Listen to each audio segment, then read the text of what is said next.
Представители музыкального сообщества страны друг за другом высказываются в поддержку идеи казанских депутатов, которые на неделе неожиданно предложили перенести фестиваль «Новая волна» из Юрмалы в Казань.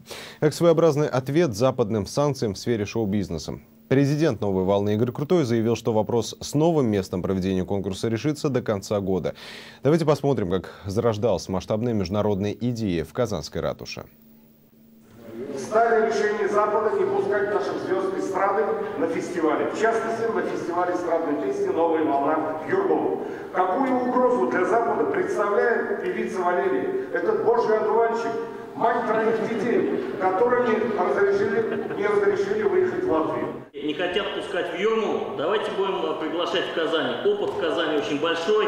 Не хотят там, будем здесь веселиться. Великолепно правильно сделано. Спасибо. Предлагается в качестве замены два города, Сочи и Калининград. А мы что, хуже? Пожалуйста, народ Татарстана самый дружелюбный на свете. Он примет их. И мы проведем это не хуже, чем кто-либо проводил, а гораздо лучше. Просто перевести новую волну было бы для нас занятием скучным. Если уж мы будем браться за это, я предлагаю расширить это чтобы не было каким-то повторением новой волны. Такой термин есть — поймать волну. Мы должны поймать эту новую волну. Не отпускать из своих рук больше никогда. Сделать это традиционно на территории нашей республики. Если сделать обращение, чтобы мы себе поставили более объемную и масштабную задачу, это действительно будет новая волна.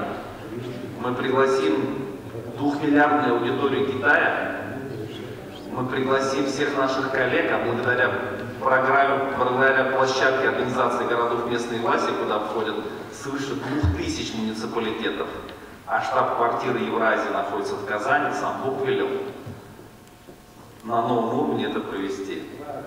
Просто новую волну — это скучно. Давайте сделаем новую волну, чтобы волна шла по всей Евразии, от Европы до Азии, и гребень волны будет в Казани. В ближайшие дни это обращение будет оформлено и направлено организаторам конкурса «Новая волна».